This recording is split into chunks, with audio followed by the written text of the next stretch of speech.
Hi friends, 10ാം class പരീക്ഷയ്ക്ക് തയ്യാറെടുക്കുന്ന എൻ്റെ എല്ലാ കൂട്ടുകാർക്കും സ്വാഗതം. ഇന്ന് നമ്മൾ ഫിസിക്സിലെ ഏറ്റവും പ്രധാനപ്പെട്ട ഒരു ചാപ്റ്റർ പ്രകാശം, പ്രതിപതനവും അപവർത്തനവും എക്ദം അടിപൊളിയായിട്ട് പഠിക്കാൻ പോവാണ്. ഒരു ടെൻഷനും വേണ്ട, നമുക്ക് പോയിന്റ് ബൈ പോയിന്റ് ആയിട്ട് ഇത് സിമ്പിളാക്കി പഠിച്ചെടുക്കാം. നമ്മൾ ഈ ഒരു ഓർഡറിലാണ് പോകുന്നത് കേട്ടോ. ലൈറ്റ് എന്താണെന്നുള്ള ബേസിക് കാര്യങ്ങളിൽ നിന്നും തുടങ്ങി പരീക്ഷയ്ക്ക് ഉറപ്പായും വരുന്ന കണക്കുകൾ ചെയ്യാനുള്ള ഫോമുലകൾ വരെ ഒന്നുപോലും വിടാതെ നമ്മൾ കവർ ചെയ്യും. അപ്പോൾ എല്ലാവരും റെഡിയല്ലേ? തുടങ്ങാം. നമുക്ക് വളരെ സിമ്പിളായൊരു ചോദ്യത്തിൽ നിന്ന് തുടങ്ങിയാലോ? ഈ ചോദ്യത്തിന്റെ ഉത്തരം ഒരുപക്ഷെ നിങ്ങൾക്ക് അറിയാമായിരിക്കാം, പക്ഷേ ഈ ഒരൊറ്റ ഉത്തരത്തിലാണ് ഈ ചാപ്റ്ററിന്റെ മൊത്തം കോൺസെപ്റ്റും ഇരിക്കുന്നത്. ഉത്തരം ഇത്രയുള്ളൂ: പ്രകാശം. ഒരു വസ്തുവിൽ ലൈറ്റ് തട്ടി തിരിച്ച് നമ്മുടെ കണ്ണിലേക്ക് വരുമ്പോഴാണ് നമ്മൾ ആ വസ്തുവിനെ കാണുന്നത്.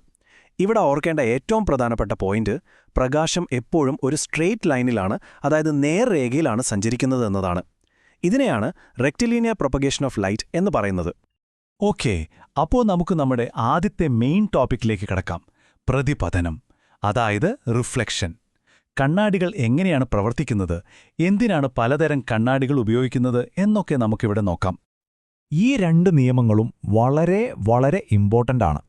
നിങ്ങളൊരു കണ്ണാടിയിൽ നോക്കുമ്പോൾ നിങ്ങളുടെ മുഖം കാണാൻ കാരണം ഈ നിയമങ്ങളാണ്. അത് നമ്മൾ വീട്ടിലുപയോഗിക്കുന്ന പരന്ന കണ്ണാടിയായാലും ശരി, വണ്ടിയിലെ വളഞ്ഞ കണ്ണാടിയായാലും ശരി, ഈ നിയമങ്ങൾക്കൊരു മാറ്റവുമില്ല. നമ്മൾ സാധാരണ കാണുന്ന വളഞ്ഞ കണ്ണാടികളാണ് ഗോളീയ ദർപ്പണങ്ങൾ. ഇത് കോൺകേവ്, കോൺവെക്സ് എന്ന് രണ്ട് ടൈപ്പുണ്ട്. ഇത് ഓർത്തു വെക്കാനൊരു സൂപ്പർ ട്രിക്കുണ്ട്. കോൺകേവ് എന്ന് പറഞ്ഞാൽ കേവ് പോലെ, അതായത് ഒരു ഗുഹ പോലെ, ഉള്ളിലേക്ക് കുഴിഞ്ഞിരിക്കുന്നത്, ഒരു സ്പൂണിന്റെ ഉൾവശം പോലെ. കോൺവെക്സ് അതിന്റെ നേരെ ഓപ്പോസിറ്റ്, സ്പൂണിന്റെ പുറം വശം പോലെ. സിമ്പിളല്ലേ? ഇനി ദർപ്പണങ്ങളെക്കുറിച്ച് പഠിക്കുമ്പോഴും കണക്കുകൾ ചെയ്യുമ്പോഴും ഈ വാക്കുകൾ നിർബന്ധമായും അറിഞ്ഞിരിക്കണം.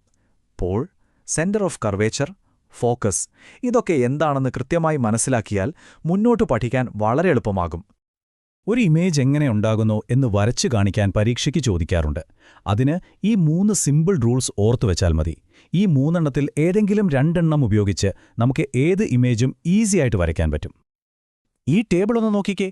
ഒരു കോൺകേവ് ദർപ്പണത്തിന്റെ മുന്നിൽ വസ്തു എവിടെ വയ്ക്കുന്നു എന്നതിനനുസരിച്ച് കിട്ടുന്ന ഇമേജ് എത്ര വ്യത്യസ്തമാണെന്ന് കണ്ടോ? ചിലപ്പോൾ വലുത്, ചിലപ്പോൾ ചെറുത്, ചിലപ്പോൾ യഥാർത്ഥം, ചിലപ്പോൾ മിഥ്യ. ഈയൊരു കഴിവുള്ളതുകൊണ്ടാണ് ടോർച്ചിലും ഷേവിംഗ് മിററിലും ഡോക്ടർമാരുപയോഗിക്കുന്ന ഹെഡ് മിററിലുമൊക്കെ നമ്മൾ കോൺകേവ് ദർപ്പണങ്ങൾ ഉപയോഗിക്കുന്നത്. കോൺവെക്സ് ദർപ്പണത്തിന്റെ കാര്യം ഭയങ്കര സിമ്പിളാണ്. വസ്തു എവിടെ വെച്ചാലും ഇമേജ് എപ്പോഴും ചെറുതും നിവർന്നതും മിഥ്യയുമായിരിക്കും, അതായത് വെർച്വൽ ആൻഡ് ഇറക്റ്റ്.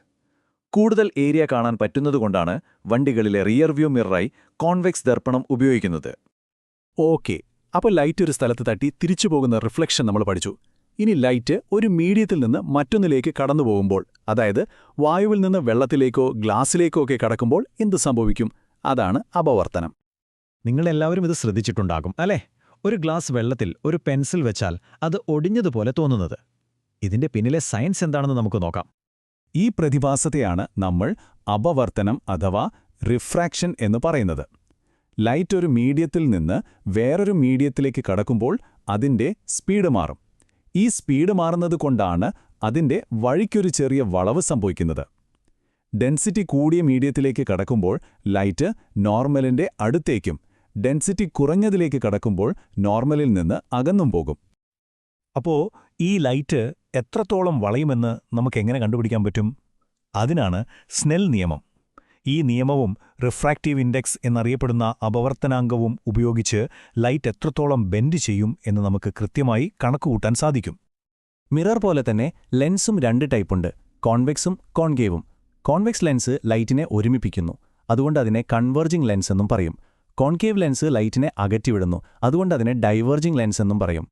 ഈ ടേബിളൊന്ന് നോക്കിക്കേ. നമ്മൾ നേരത്തെ കണ്ട കോൺകേവ് മിറർ പോലെ തന്നെ ഒരു കോൺവെക്സ് ലെൻസിനും പലതരം ഇമേജസ് ഉണ്ടാക്കാൻ പറ്റും. യഥാർത്ഥവും മിഥ്യയും വലുതും ചെറുതുമായ ഇമേജസ്. ഈയൊരു പ്രത്യേകത കൊണ്ടാണ് നമ്മുടെ കണ്ണുകളിലും ക്യാമറയിലും മൈക്രോസ്കോപ്പിലുമൊക്കെ കോൺവെക്സ് ലെൻസുകൾ ഉപയോഗിക്കുന്നത്. ഇനിയാണ് ഏറ്റവും ഇമ്പോർട്ടന്റ്, പക്ഷേ ഒരുപാട് പേർക്ക് കൺഫ്യൂഷൻ വരുന്നൊരു ഭാഗം, അതായത് കണക്കുകൾ. പക്ഷേ പേടിക്കാനൊന്നുമില്ല. ഇതിലെ ഫോർമുലകളും സൈൻ കൺവെൻഷനും കൃത്യമായി പഠിച്ചാൽ ഏത് കണക്കും നമുക്ക് സിമ്പിളായിട്ട് ചെയ്യാം.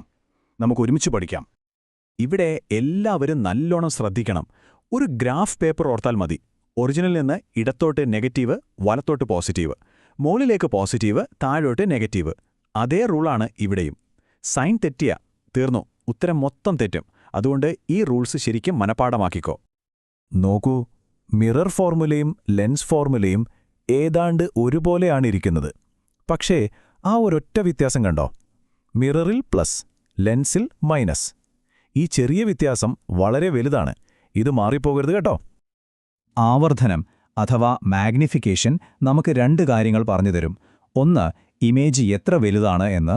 രണ്ട്, എമ്മിന്റെ ചിഹ്നം നോക്കി ഇമേജ് യഥാർത്ഥവും തലകീഴായതുമാണോ അതോ മിഥ്യയും നിവർന്നതുമാണോ എന്നും പറയാൻ പറ്റും.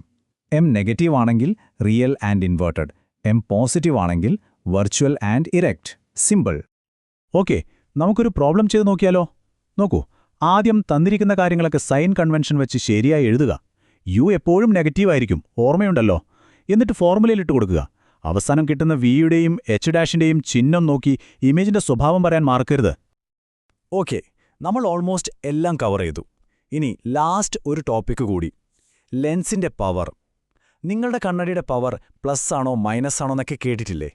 അതെന്താണെന്നും അതെങ്ങനെയാണ് കണക്കാക്കുന്നതെന്നും നമുക്ക് നോക്കാം. ഫോക്കൽ ലെങ്ത് കുറവാണെങ്കിൽ ലെൻസിന് ലൈറ്റിനെ അത്രയും ശക്തമായി വളയ്ക്കാൻ പറ്റും. അതായത് അതിന് പവർ കൂടുതലായിരിക്കും. ഇവിടെ ശ്രദ്ധിക്കേണ്ട ഒരു കാര്യം, ഫോക്കൽ ലെങ്ത് എപ്പോഴും മീറ്ററിൽ എടുക്കണം, മറക്കരുത്. കോൺവെക്സ് ലെൻസിന് പോസിറ്റീവ് പവറും കോൺകേവ് ലെൻസിന് നെഗറ്റീവ് പവറുമാണ്. അപ്പോൾ നമ്മൾ ഈ ചാപ്റ്ററിലെ എല്ലാ പ്രധാന ഭാഗങ്ങളും പഠിച്ചു കഴിഞ്ഞു. പോകുന്നതിന് മുൻപ് നിങ്ങൾക്കായി ഒരു ചെറിയ ചോദ്യം. ലൈറ്റിനെ ഒരുമിപ്പിക്കുന്ന, അതായത് കൺവേർജ് ചെയ്യിക്കുന്ന കോൺകേവ് മിററിനും കോൺവെക്സ് ലെൻസിനും ഒരേ സ്വഭാവമാണ്. അപ്പോൾ നമ്മുടെ സൈൻ കൺവെൻഷൻ അനുസരിച്ച് ഇവയുടെ ഫോക്കൽ ലെങ്ത്തിന്റെ സൈനിന് എന്ത് പ്രത്യേകതയാണുണ്ടാവുക? നന്നായി ആലോചിച്ചു നോക്കൂ. ഉത്തരം താഴെ കമന്റ് ചെയ്യണേ. എല്ലാവർക്കും പരീക്ഷയ്ക്ക് എൻ്റെ എല്ലാവിധ ആശംസകളും.